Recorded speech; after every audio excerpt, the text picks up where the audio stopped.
Hey, everybody.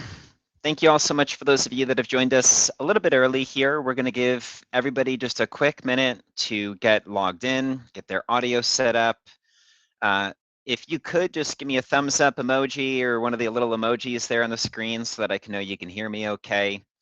It says feels like 30 degrees today in New York. We just had some absolutely gorgeous weather for the last 3 days, and in the last like 5 hours, it plummeted like 20 to 30 degrees. So uh, let us know where you're joining us from. Excited to have everybody on here today. All right, thank you all for the thumbs up. Appreciate that. So we always get tons of questions somewhere along the lines of like, will we get the slides? Will it be recorded? How can I get access to it? So I'm going to start by saying that absolutely the session is recorded. You will receive a copy of the recording as well as copies of the slides. Usually within 24 to 48 hours of the end of the webinar, it'll be sent to you directly via email. So keep your eyes open for that. The other thing that I'll say is like the other common question that we get is, can you get CEUs for this webinar? Generally speaking, our webinars are not CEU accredited. Sometimes there are accrediting bodies where if you share the slides and the recording with them, they'll approve the CEs for you. So you're welcome. That would not be something that comes from us, though. It would be something that you need to pursue independently. A few other housekeeping items, though, other than that, one would be that there is not only the chat in here, which I'm seeing we have lots of people engaging in. Looks like people joining from all over the country. Thank you all again for joining us. But you also have a Q&A feature, all right? So in the Q&A feature is if you have specific questions that you want to make sure that I see or that somebody on our team sees and can answer, the Q&A section is where you want to go. We get a lot of engagement in the chat. I can't always keep up with it during the webinar session, and we can't always get to all of the questions, but if you send your questions into that Q&A section, I will most likely see it and we'll be able to chat through it. There's a few things that I'll cover here just to start as a general agenda for what we're going to be talking about today. And I'm actually going to start this session by explaining what this webinar won't be, okay? And I think that that's important because when we're talking about incident management, I want to be clear that in today's session, we're not going to be giving specific guidance around like, here's exactly what you need to do for this and that type of incident, okay? That frequently constitutes legal advice. This session is not legal advice. Rather, our goal for this session today is to talk about overarching strategies for how incident management should and can fit into the compliance program as a whole. So we're going to do basic introduction, some compliance basics, how this fits into the 7 elements. We'll talk through different types of healthcare incidents. I think part of the importance of talking through the different types of incidents in the organization could also be there might be many different departments that ought to be involved in your incident management processes. We're going to talk about incident, let's say compliance culture around incident reporting, how you can improve the culture of compliance within your company, and a couple of suggested workflows and real world examples that we will tackle as well. That's going to be the rough agenda of what you can expect, but I'll say like if I'm just letting y'all know ahead of time, if you're asking specific questions around like, what do I do when we have this type of incident? I probably will not be able to answer those questions, and I apologize in advance for that.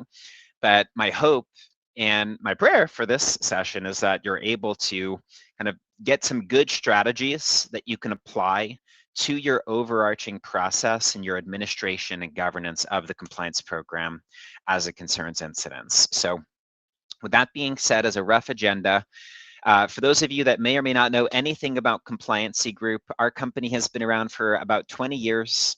We have thousands of organizations currently subscribed to our platform. We are also the #1 healthcare compliance software if you check us out on a website called G2. If you've never heard of G2, G2 is kind of like Yelp for software companies. I always encourage people that have an interest in our platform to check us out on there. You'll see like well over 100 reviews from our customers sharing their stories about how they have used us and the success that they've had. Out of 125 healthcare compliance software companies on G2, we are the #1 based on our customer ratings and feedback.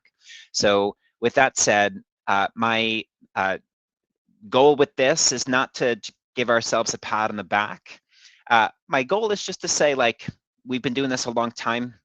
We are hopefully a very credible source of information as it concerns compliance because of that, and we're hoping to share some of that wisdom with you today. We also frequently do these webinars in coordination with many of our association partners. So if you're joining us from the Healthcare Compliance Association or from any other of these associations here on the screen, welcome. We appreciate you all joining, and we appreciate our partners in this space for supporting us as well. Now, there's going to be two things that I do here. It's just brief polls, because before we get into the bulk of the content around incident management, I'd like to get a quick just pulse check on what your experience is as it regards incident management. And so you're going to see this poll pop up in your screen here now. It's just asking, what are you using to manage incidents? There might be those of you where it's purely manual processes, spreadsheets, Word documents. Maybe some of you have a hotline that people can call, but then from that hotline, it's a manual process to actually manage it. Seems like a lot of you are using incident management software. It's like roughly 40% of you have a dedicated software platform that you're using to manage your incidents. And right around 3% of you don't use anything. So I'll say, like, just to start us out here, this will be a little bit of a more advanced session when it comes to incident management. And a lot of the tips that we're going to be giving today will probably be uniquely applicable to slightly larger organizations. So we frequently get a lot of smaller practices, and we do a lot of small practice content on these meetings. If you're a small practice, there will still probably be some great things for you in here. But I would say in the upfront, expect this to be slightly more advanced strategies than maybe what you've seen in some of our content in the past. So thank you all for responding. Looks like it's a good mix of people that have dedicated systems, others doing kind of manual process or hybrid of the two. So I'll go ahead and close this poll, take it down off the screen. Thank you all for participating in that. Next one that I'm going to launch here is, and I'm actually really curious, especially for those of you that are in that like manual process, hybrid to software, how much of your time is spent on incident management in your role? I mean, I see tons of different things surface from this. There might be those of you where it's like just a small percentage of your time, like less than 10%. There might be others of you, and I've met with compliance officers where it's like over 50% of their job is spent in very active in management of incidents that are coming up. And it looks like most of you are either in that less than 10% zone or in the 10 to 25%. I wish that I had another poll that we could layer onto this one, which is like, for those of you that are in that less than 10% zone, are you using software for that? I would be curious. But this is great for us to know. So it seems like most likely we have a lot of experienced people on here, especially for those of you that have systems in place that you're using to manage incidents. And along with a mix of people who are just doing things manually or maybe don't have a ton of experience doing it on their own. So again, the goal today is going to be like, where does this fit in the broader compliance program? We're going to start by talking about that. So general introduction for incident management. I want to start by saying that incident management should be and really needs to be a core compliance function. And I start by saying this because there's kind of two sides of the coin. I meet with compliance officers every day, multiple a day, and there's kind of two things that I tend to hear, which is the first bucket is people who are like, we have a lot of incidents, and it is a lot of my time to manage those incidents. And frequently, the thing that I think happens is there is this very reactive, ongoing flow of incidents that need to be managed, patient grievances that needs to be managed, that it actually distracts from the rest of the compliance program. So they wind up being in this position where it's like there's so many things that they need to run at and address reactively on a day-to-day basis that they struggle to become truly proactive in how they're managing the compliance program.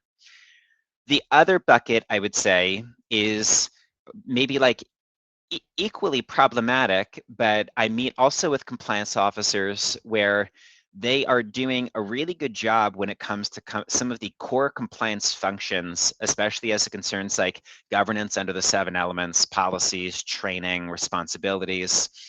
But when I ask about how they're managing incidents, the response is something along the lines of like, well, we don't really have many incidents. And if that's you and you hear that question and your response to that is, well, we just don't really have many incidents, I would actually upfront want to flag that for you as a major area of concern, especially if you are north of 100 employees. If you're only having a small handful of incidents each year, that might mean actually that you have a cultural problem of underreporting, right? And so it's not necessarily the incidents themselves that you hear about that are the problem.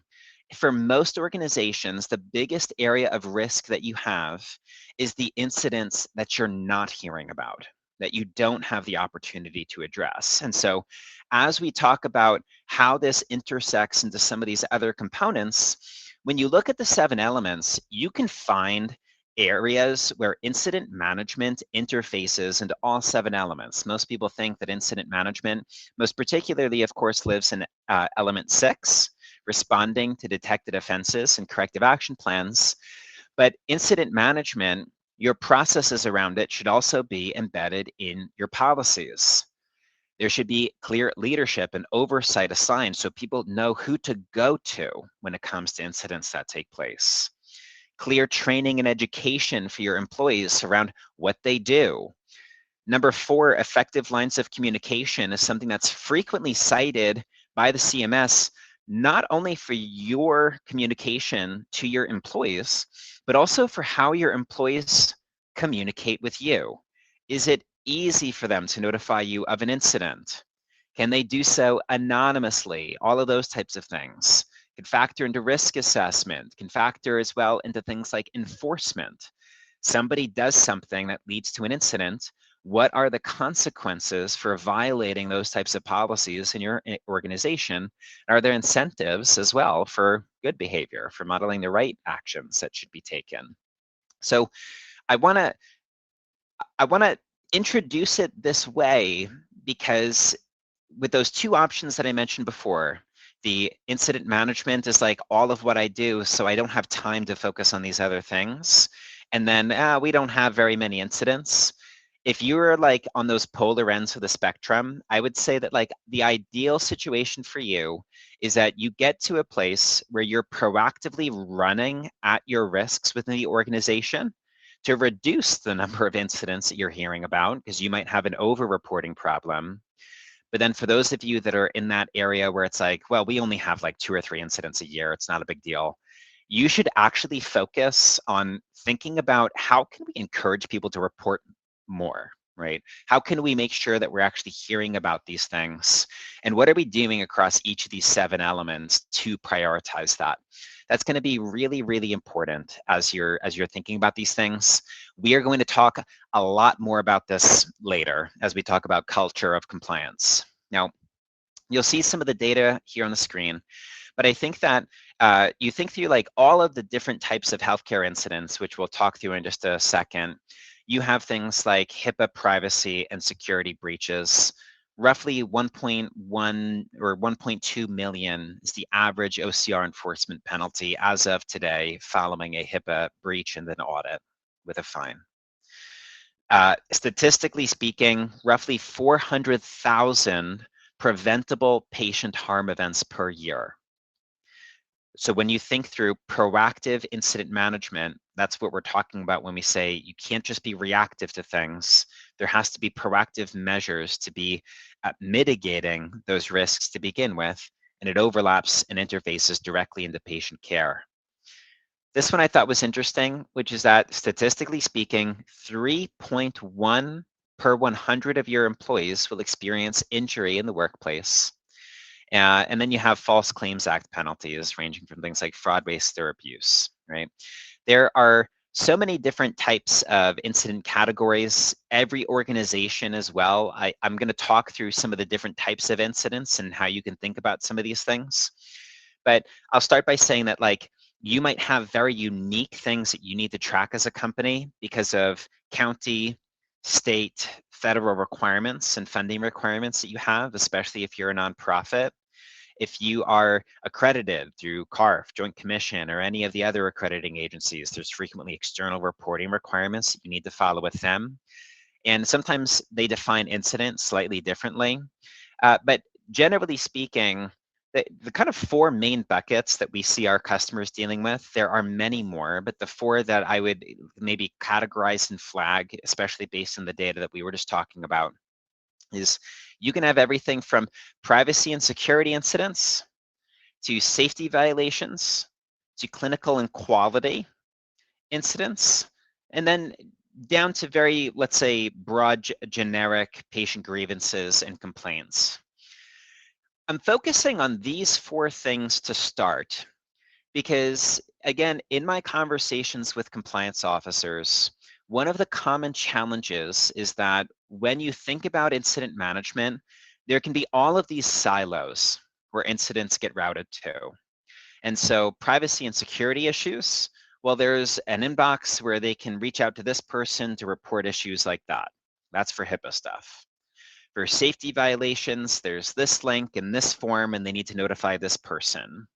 For clinical and quality violations, there's a separate reporting process and it goes to this person. It's not necessarily a problem that things are being routed to the right people and the right departments. Ideally, all of those departments are able to collaborate mutually. The challenge often comes in when like all of those departments operate in a way that's disconnected, meaning that your employees have potentially 4 or 5 different ways of reporting an incident, and it's not automatically being funneled to the right place for you or for them. That creates a lot of friction in incident reporting processes. And so like, let's say that there's a HIPAA breach as an example. You have all of these different things that can happen, and maybe HIPAA breaches need to go to your IT team because it's a security issue and they have an IT ticketing system where they're tracking and logging all of that. Then in an audit, you might need to report on your incidents as the compliance officer, but if the compliance officer doesn't have access to that data, which the IT team might have, you're going to struggle to report and export that data in a way that's meaningful and helpful, right? Frequently, we see this same thing happen with stuff like safety violations when it comes to employees. It could be staff injuries, but it could also be things like patient safety or environmental hazards. There could be a completely different person internally, separate from the compliance officer that's handling safety issues. But again, there could be so many different things that come into play here that if it's ultimately rolling up, like let's say that it ultimately lands in the compliance officer to be able to export reports and documentation on this, I would say that like incident management for the compliance officers that I speak to is frequently an area where they're doing a lot of administrative data chasing to track down the information and the data that they need to manage these things appropriately. Employee-related issues could also be frequently involving HR teams, as an example. So like all of these different types of incidents, clinical and quality incidents, you'll have access to all of these slides. There's a bunch more content that I want to get to. Using these to just highlight some of the like different implications where for quality, clinical, patient grievances, it could be yet another person or another department that's responsible for those items. And so all of these different things, what I want you to think about is where do our incidents go today? For those of you that are using a software, maybe all of your incidents are being funneled into a single software platform. And that allows you to easily just funnel incidents to the right people, or maybe it does it in an automated fashion. That's how we approach it as a company, okay? But maybe there's multiple systems in play, multiple ways of doing things, and that is going to create a problem for you, both in how your employees communicate incidents to you, because if at any point in time there's a problem and the employee has to go, like, who the heck do I go to? How do I notify the right people that something has happened? You're going to wind up in a situation where they don't report, right? The more friction that there is in your incident reporting processes, the more of a problem that they'll be. And now, as we, this is going to kind of segue into the general process around incident reporting, but I want to introduce all of these concepts early because here we're going to talk through like some of those cultural implications and our suggestions for how you can mitigate those processes. I'm just going to take a second here and see if we have any questions so far.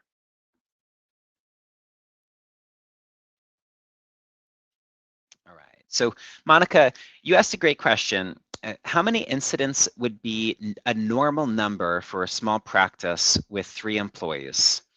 So, Monica, I would definitely say that like you being on the smaller end of the spectrum as far as like your just the size of your practice, like a small handful of incidents is probably totally normal, right? If you a small number, it could be even 1 or 2 or 3 incidents per year, depending on what you're tracking and what needs to be documented. Part of why in a small practice environment, you need to have processes and policies as it concerns incidents to satisfy regulatory requirements. But frequently, because there's so few people in your business, it's easy for everybody to keep each other accountable, to make sure you probably all have an awareness of what's going on in the practice at all times.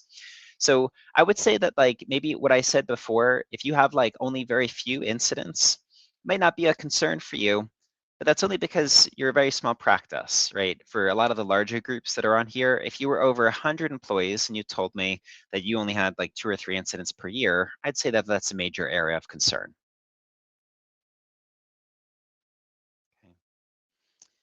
Okay. Priscilla, you asked small rural health where majority of patients and employees are related. How to best make sure HIPAA is being followed? And Jeffrey, you asked kind of a similar question, HIPAA related. If I have a social media post that does not include PHI, do I need to report and document? So Jeffrey, you probably should have a social media policy. As long as there's no PHI involved in a social media post, there's not necessarily concerns about that. I will say, though, that there's been multiple OCR enforcements concerning use of social media, both by employees as well as by administration. So there was a fine levied to an organization because they had a camera crew in the hospital and they made a commercial for the hospital that disclosed patient images and information, and they did not get the right disclosures in place with those patients, and it was reported, right? So always be careful. Even if you think it doesn't include PHI, you should approach that probably with extreme caution.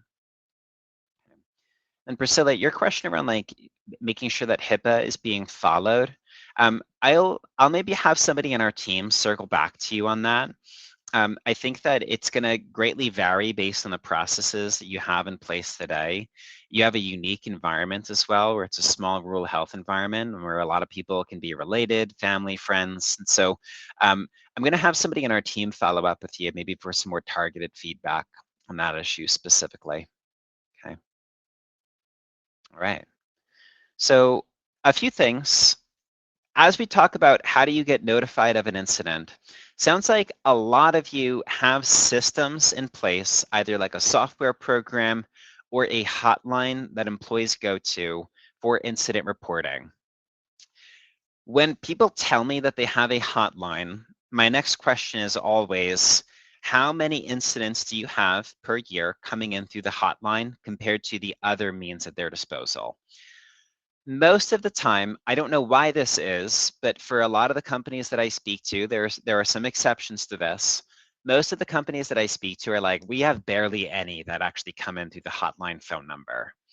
And that to me is another sign where it's like, there's a cultural problem there. Either people don't know that they have this option to call this hotline to report an incident, or they don't actually feel comfortable doing it. Like maybe they don't believe that it's truly anonymous. And so I would say, like, a question that I would want to leave all of you with is, do your people feel comfortable reporting an incident? You'll see a few data points here, but like organizations with strong reporting cultures tend to catch incidents much earlier, resolve them faster, and have a much easier time demonstrating their efforts when regulators come knocking, right? If your employees are very actively and proactively reporting incidents to you, again, it gives you the opportunity to run at those problems. But this is something that like needs to be clearly modeled out for them. So it needs to be something that is actively supported and modeled by leadership. And there's sometimes it happens where the compliance officer operationally does not always have the support of their executives. And maybe the executives don't want these types of issues being surfaced as frequently as they are. That could be an educational problem. Feel free to forward them some of the slides from this webinar if you like. But ideally, it should be modeled and talked about by the folks in your leadership team. There's DOJ audit guidance that literally instructs auditors to evaluate board and C-level support of the compliance culture in the company. That's if you Google DOJ audit guidance, you'll see recent guidance they published from last year and the year prior talking about that. Staff should be followed up with when they report an incident. That way they can know that their concerns are being documented and followed up on. They should be thanked, right? If you are in an environment where there is any type of retaliatory, like retaliation against employees who are reporting incidents, that is a huge problem. But like all of these things, it should be viewed positively as an opportunity for improvement, not necessarily an opportunity for punishment, right? Maybe there's a need for enforcement, but especially if an employee is self-reporting something, that's something that should be praised and not punished, okay? There are a few signs that there could be then a cultural problem, which is like things just get resolved without documentation. An incident comes in and it just gets funneled somewhere. Nobody knows how it's actually being handled or resolved. And when a staff member then follows up on that concern, they hit a brick wall. They never actually know, right? Maybe there's, like I said before, few or no incidents logged. This is, again, statistically, if you're larger than 100 employees and you have few or no incidents logged, this is a statistical impossibility. You should have incidents coming into you at least every month, probably, okay? The other thing that I'll flag is, as a compliance officer, one of my suggestions, if you're looking at the slide, you say, I don't know if we have a problem in this area, interview your employees, and specifically interview the employees that have been with the company for a long time. Those employees that have been with the company for a long time, that have seen the ebbs and the flows of your culture, will give you probably the honest take of like, I feel comfortable reporting maybe, but I could tell you right now, all of these people don't, and they don't know how to do it. Those types of reporting interviews, like having those types of conversations, even distributing anonymous surveys to your employees, all of it is a good and healthy means. The other thing is, in addition to things like do they feel comfortable reporting? The next thing would be, is it easy for them to report? But I'm just going to check and see if we have any questions. So Cheryl, you said, I'm not sure that anonymous always demonstrates a good culture of safety. If staff are comfortable reporting in the incident report platform with regularity, it can show compliance. I would agree with that, yeah. So if you have other reporting means and employees generally feel comfortable using those measures, totally with you there, Cheryl. I would say that if you have an anonymous hotline though, and you're interviewing your employees, and they just generally don't have an awareness of it, or they are not sure where to go if there's a concern that they feel like they should or ought to report anonymously, then it might be flagged as a concern. But if you have a very healthy volume of incidents coming in through other channels, that's awesome. The approach that we take is like, so with our customers is we publish what we would call as like a hotline portal, which is basically like a digital intake form for all of your incidents. It gives them the option to report the incident anonymously if they choose, but otherwise they can include their information if they want to. We find that that middle ground is like the best case scenario for an organization, because it means that now all of your incidents can come and be reported through the same portal that can be customized and tailored to your needs, routed to the appropriate parties based on the type of incident, but then like it gives them the option of anonymous reporting if they choose. So sometimes like that could be another great measure if anonymous reporting is like done way over here and other reporting measures are done in completely different places. It'd be a helpful means to consolidate in a way that still allows for anonymous reporting.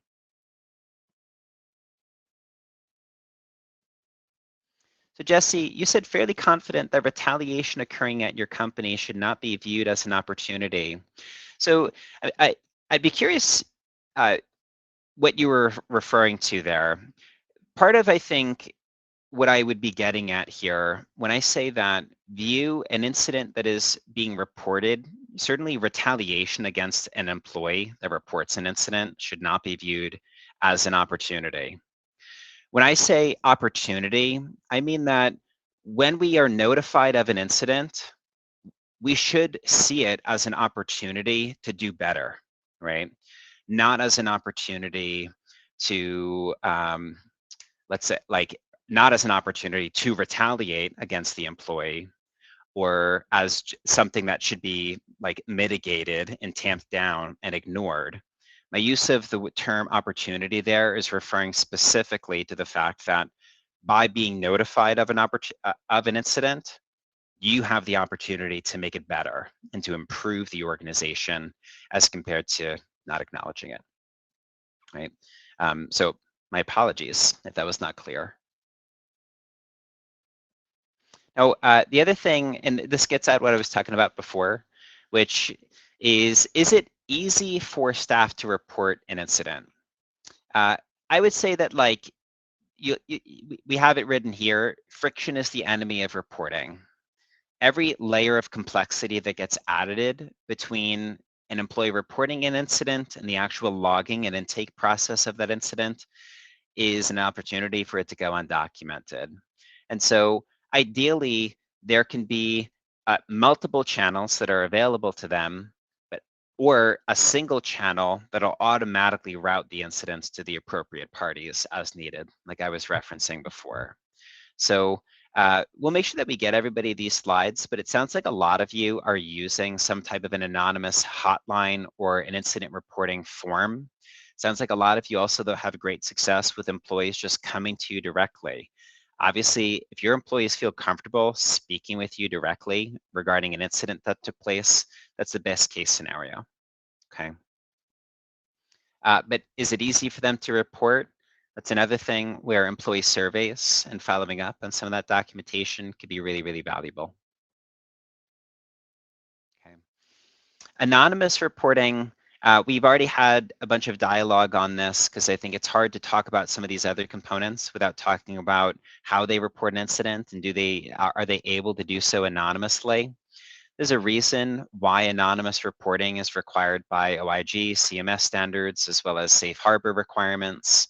There are many different options for how you could do this. Like I mentioned before, we find that frequently the telephone numbers can be underutilized. Maybe something like a portal or a form that allows as well for anonymous written submissions can be helpful. But in general, this is something that should be prominent, right? It should be easy for people to access. We often recommend people publishing QR codes on a poster in their locations, or putting those links in a way that's easily accessible on people's desktops. Clearly defined in your policies, maybe for things like patient complaints and grievances, something that is listed on your website. as well as something that's integrated into your training. So this is where it's like all of these things becomes integrated throughout the entirety of the rest of your compliance program. Because now rather than this isolated portion of compliance where our incident processes are here, becomes embedded into your policies, your training processes, your documentation, so that you're able to showcase your efforts across every other area of the program.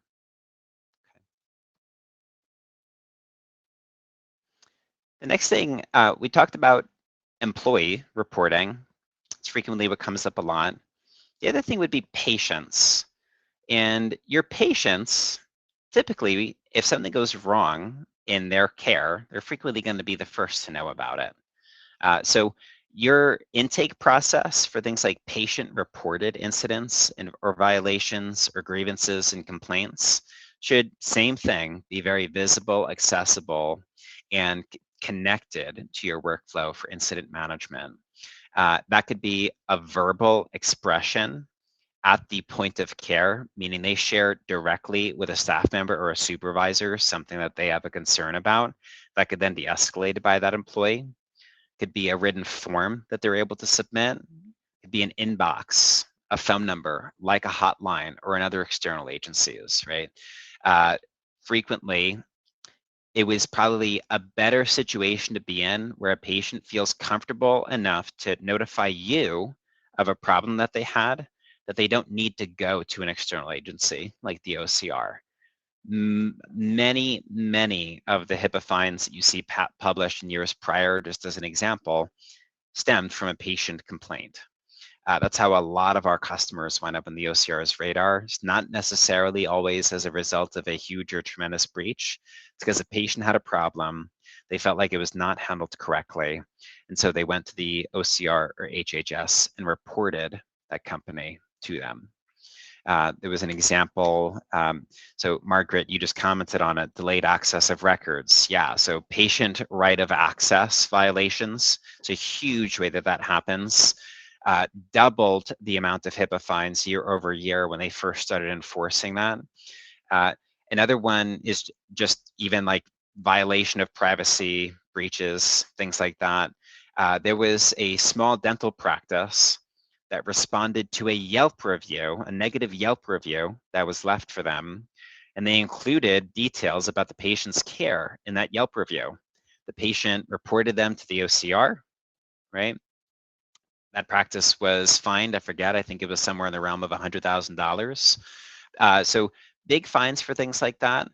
Ideally, if you're training your staff correctly, you have well-documented policies, and your patients feel comfortable notifying you when things go wrong. That doesn't happen, right? It'll come to you instead of an external enforcement agency, which is a great way to mitigate your risk across the board. So here, there's going to be like 5 steps that we recommend, and then we're going to wrap up here with a few general recommendations.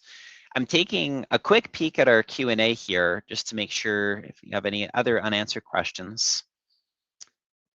So Lisa, you said for a larger company, 1,300 employees or so, the managers and directors of different departments seem to handle all the problems. Is that an issue? Does the compliance officer need to know every single thing that's reported? It's a good question, Lisa. I think it's not necessarily a bad thing that your managers and directors are handling those types of problems. What I would say to you, though, is that if any of those problems turned into a broader audit or a regulatory investigation, and you are the compliance officer who that audit would fall on, I would imagine that chances are your managers and directors are not going to be responding to a regulatory audit or an accrediting agency or the state, state funding requirements in an audit, things like that. So I would say like it's a problem to the degree that you don't have access to those records. If it's completely disconnected from you, then it's a problem. If it's documented, the steps are being handled well, and you have confidence that there's no issues there, but you can see all of the things that are going on, probably not as much of a problem, and they can escalate things to you as needed. I would say though that like you should have oversight of it. So if that's being completely siloed off into managers and directors, what if there's an issue involving one of those managers and directors and you don't have visibility into it? That could be a concern, especially in a larger company. I think the key thing here is like oversight, right? There might be multiple processes and departments and people at play, but do you know what's going on? If you don't, I would say then that could be a concern.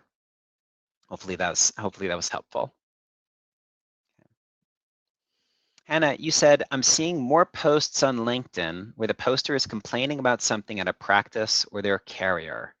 The company in question usually responds with, contact us at X to discuss further. Are there issues with these types of posts where the patient is initiating? There is probably no, there's maybe issues with the posts, right, but not on the organization's end. So as long as it's the patient that's initiating that public disclosure of information, there's nothing wrong with the organization replying and saying, thank you very much for this feedback. Please contact us at blank.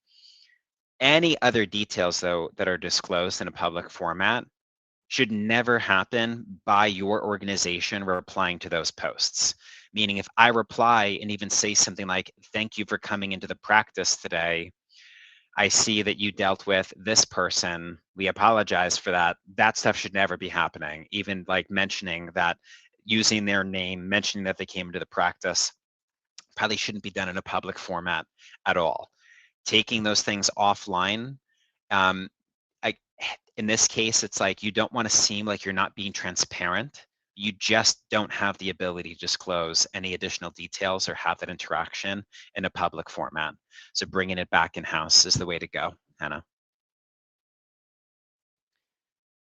What do you do when the CEO refuses to allow a compliance committee or risk management committee to be established because he or she states that no one has the time, even though you have informed him repeatedly that it is a requirement?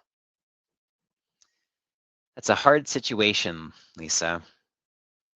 Hmm. I would definitely recommend that you look at that DOJ audit guidance that I sent you.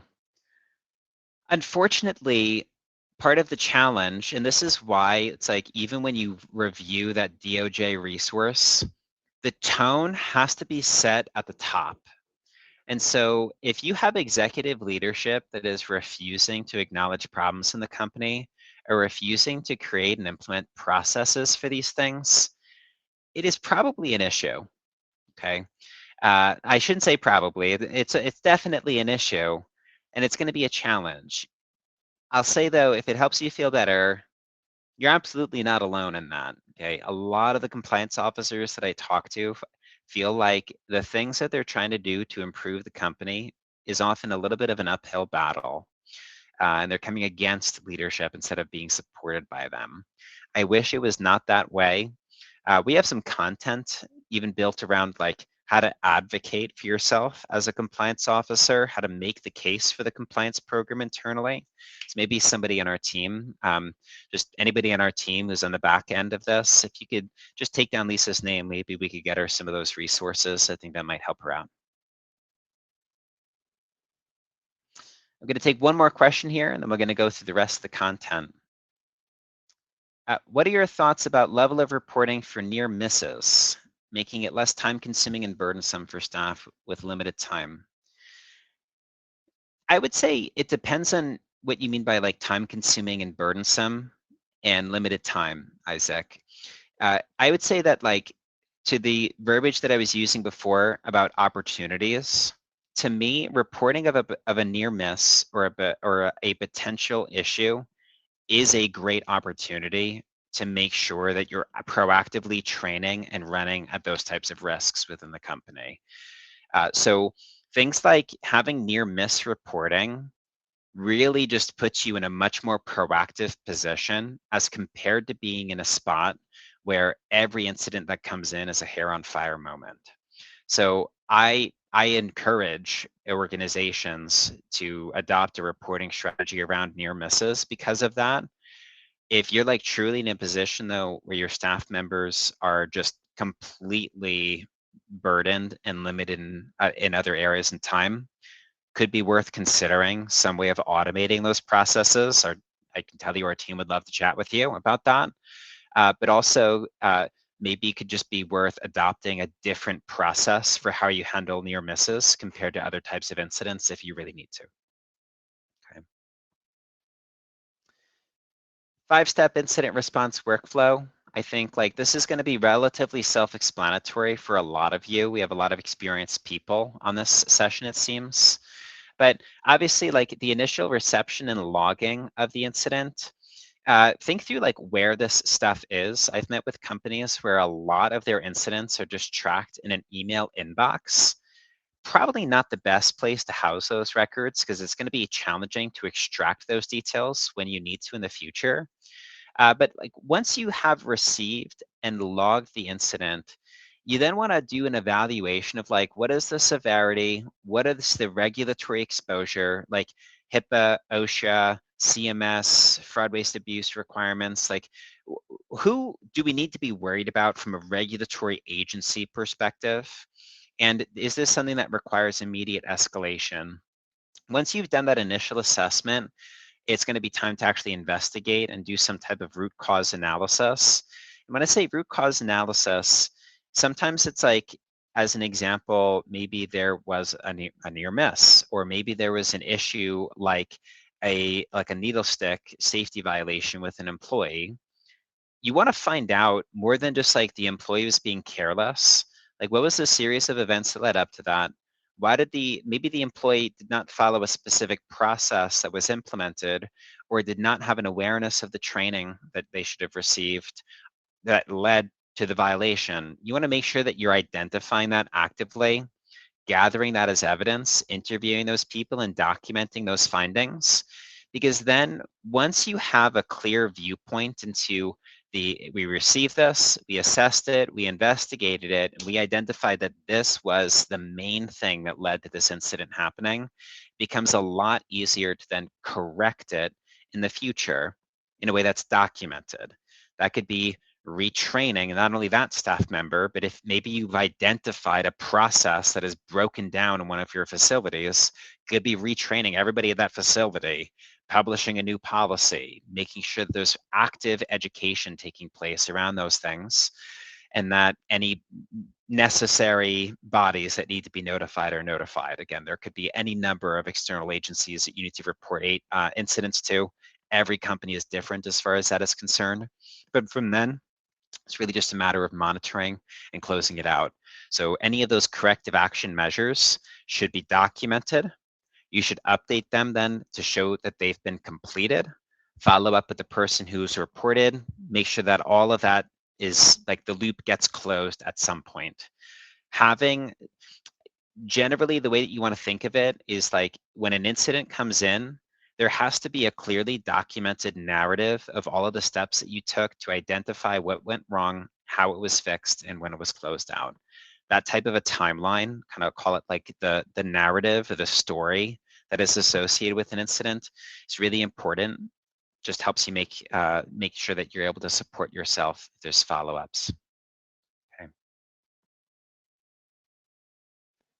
So once you've thought through that process for how incidents get reported, we kind of already started talking about this when it comes to workflows for how you can make sure that each one is handled.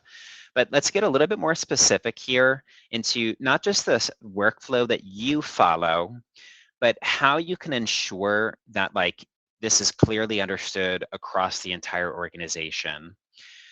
First thing is going to be documented policies, standards, and processes. That could be in the form of like an actual incident reporting policy, like who reports incidents, how you do it, what triggers a report, who receives it, but also like how you classify different types of incidents. Maybe after they've reported, who can they contact for follow-up details and information regarding an incident? One of the things that we encourage all of our customers to do is to document and track what we call time to resolution, meaning you have an incident report come in, how long is it taking your people to get to that incident and begin investigating? That might be the first one.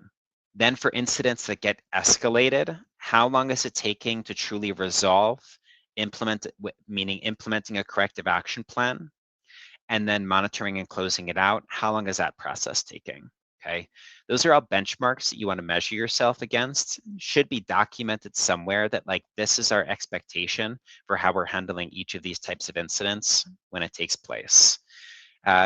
Most likely, the most common thing that I find is somebody has a policy around incident management, but nobody knows where it is. This is another one where interviewing your employees can give you some really valuable information. And maybe it's not even, and maybe it's not where do you go to report an incident? Maybe it's where would you go to find the policy that we have on incident reporting? You show that to me really quick. If they are like shuffling through folders and folders in a drive or struggling to locate it in your intranet or in your policy management system, there's probably steps that need to be put in place to make sure that it's way, way clearer to your employees what needs to be there, what doesn't. Okay. Another thing is, we talked about corrective action plans before. We've got like 9 minutes left, so I might need to be speedy here, everybody. We'll make sure that you get all of the recording and the slide content. You could follow up with us as well for more information on any of these items. But basically, like corrective action planning, what I want to say here is some people think that like just documenting the emails to the employees in an inbox or just loosely keeping note or like in a Word document of the things that they're doing really ought to be a lot more formal than that. And part of it is you'll see the documentation here where it says like it's what turns a problem into a resolved defensible event. Okay. You need to have enough documentation to ensure that you're able to defend yourself in the eyes of a regulator.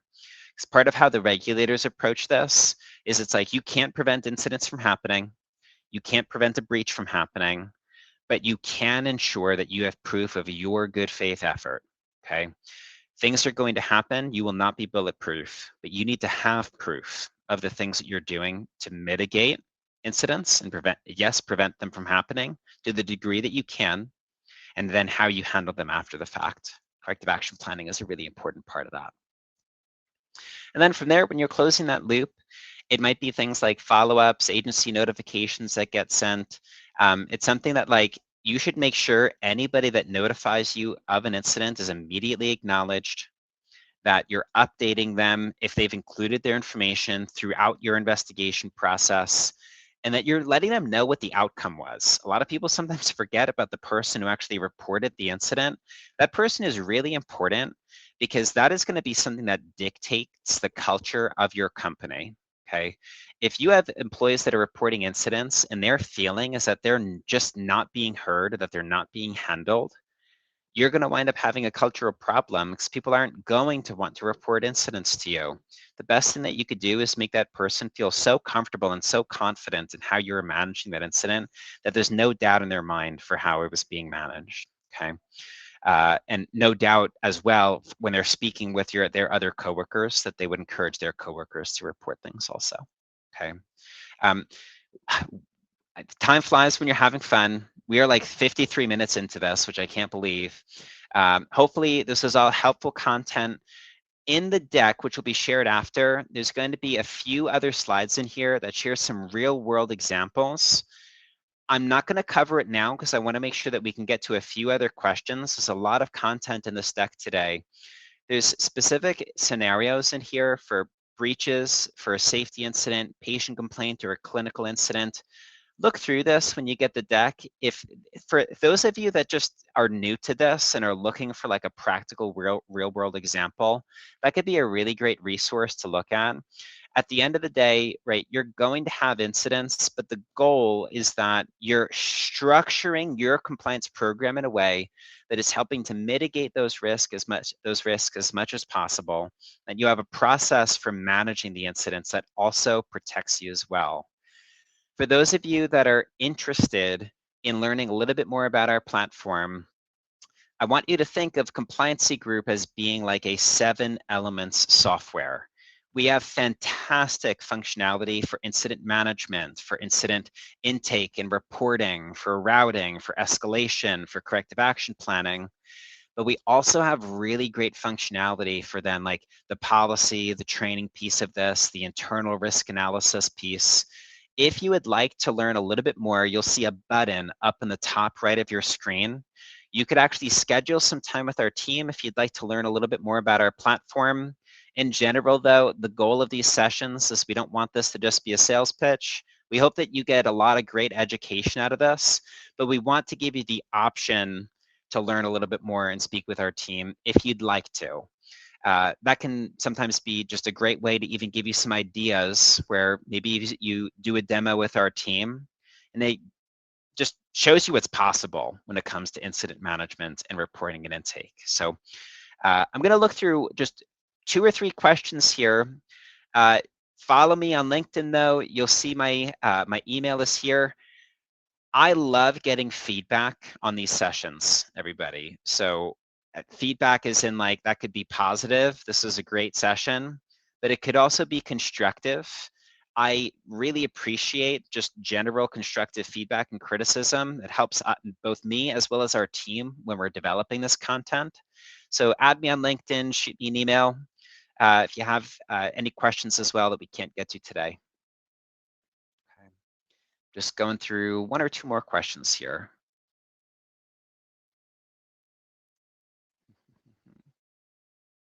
We receive reports by employees regarding patient complaints and/or internal errors identified, but rarely reports using the hotline.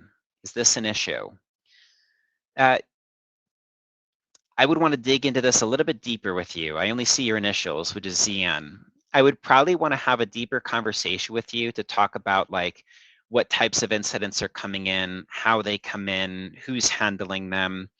I would say the fact that you cited patient complaints there specifically, that it's only employees who are escalating those patient complaints would probably be an area of concern for me, because your hotline should also be something that's available and accessible to your patients. Maybe like that could be something that you want to think about, which is, would a patient even know how they could notify us of an incident? Maybe there should be clearer documentation in your intake forms for that. Maybe it should be more prominently displayed on your website. I would say I would encourage you to think about some of those things.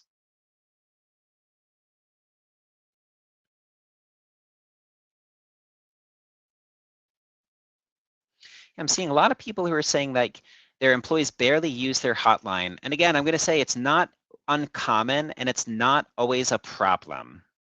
If that's your situation, I would say that like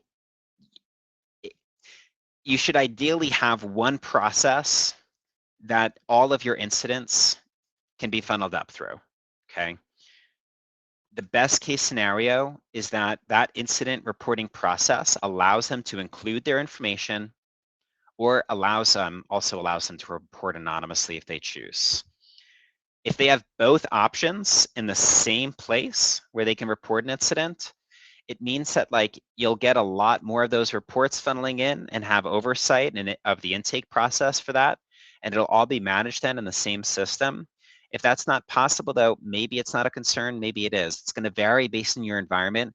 I would so encourage you to speak with our team though, because in general, like you'll have a great conversation with any of our reps here. We try to be very consultative, low pressure. We would love to just learn a little bit more about your program, make some suggestions, and if there's value for you in our system, maybe that could be something worth exploring as well. Our plans with hotline options included are extremely affordable, even if you're not purchasing the rest of the full package. So, folks, I'm so sorry that I'm not able to get to all of the other questions. I'll make sure that our team follows up with you. We so appreciate your time today and joining us. I know that like an hour-long webinar about compliance is probably not the bright shining star at the top of anybody's day. I hope that you got great things out of this. Again, for those of you that are joining as well from our association partners, we so appreciate it. Follow me on LinkedIn. The button is right there on your screen if you'd like to schedule a time with our team. I think you'd probably have a great conversation with us. Thank you all so much for your time today.